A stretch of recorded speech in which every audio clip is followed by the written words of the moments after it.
Welcome to our YouTube channel, Tuition Home Coaching Center. Please subscribe to our channel to get more videos like this. Thank you all. আসসালামু আলাইকুম প্রিয় শিক্ষার্থীরা, তোমরা সকলে কেমন আছো? আশা করছি সকলেই খুব ভালো আছো। আজ আমরা দেখব অষ্টম শ্রেণীর বিজ্ঞান বইয়ের বিজ্ঞান অনুশীলন বইয়ের পৃষ্ঠা ৭৬ ও ৭৭ অর্থাৎ দ্বিতীয় সেশনের সমাধান। তোমরা যারা এখনও আমার চ্যানেলটি সাবস্ক্রাইব করোনি তারা চ্যানেলটি সাবস্ক্রাইব করে নিও, তাহলে পরবর্তী পড়াগুলো তোমরা এই চ্যানেলে সবার আগে একসাথে পেয়ে যাবে।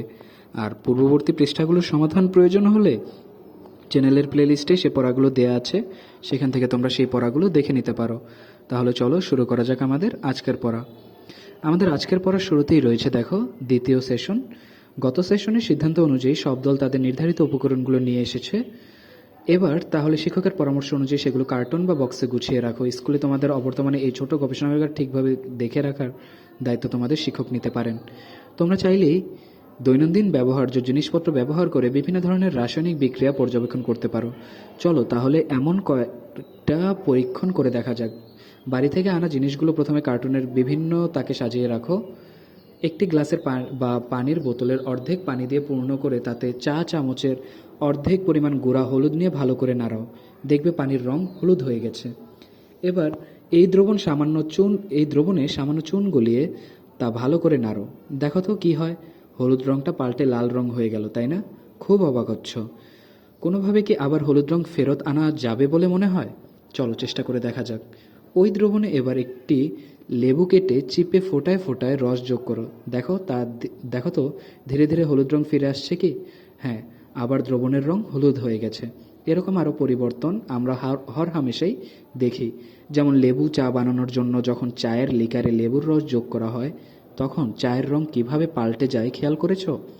চাইলে শ্রেণীকক্ষে এই কাজটি করে রঙের পরিবর্তন পর্যবেক্ষণ করে দেখতে পারো। এই সব কিছুই আসলে এক ধরনের পরিবর্তন। উপরের পরীক্ষণ দুটিতে কোন ধরনের পরিবর্তন সংঘটিত হয়েছে তা যুক্তিসহ নিচের ছক একে লিখে রাখো। কোনো পরিবর্তনে নতুন পদার্থ উৎপন্ন হয় না, শুধু পদার্থের ভৌত অবস্থার পরিবর্তন হয়। এই পরিবর্তনগুলো ভৌত পরিবর্তন। আবার কোনো পরিবর্তনে ভিন্ন বর্ণের ও ধর্মের নতুন পদার্থ উৎপন্ন হয়। এই পরিবর্তনগুলো রাসায়নিক পরিবর্তন নামে পরিচিত। দেখো নিচে ছক ১ দেয়া আছে, পরিবর্তন শনাক্তকরণ ও তার পক্ষে যুক্তি। আমরা এখানে দুইটি ছকে দুইটি কাজই সম্পন্ন করব। প্রথম পরীক্ষণ, হলুদ চুন ও লেবুর রসের পরীক্ষণ। পরিবর্তনের নাম এবং এর পক্ষে যুক্তি। হলুদ চুন ও লেবুর রসের হলুদের জলীয় দ্রবণে চুন মিশ্রিত করলে তা চুনের ক্ষারীয়তার কারণে দ্রবণটি লাল রং হয়। তারপর এটি লেবুর রস বা অ্যাসিডের সাথে যুক্ত করলে তা চুনের ক্ষারের সাথে বিক্রিয়া করে ক্ষারকে প্রশমিত করে ফলে হলুদ রং আবার ফিরে আসে।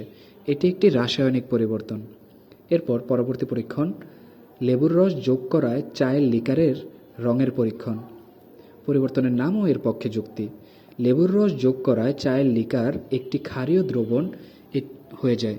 এটি ক্ষারীয় হওয়ার কারণ চায়ের লিকারের রঙের চায়ের মধ্যে থাকা টেনিন নামক উপাদান।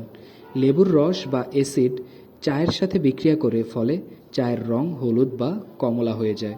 এটি একটি রাসায়নিক পরিবর্তন।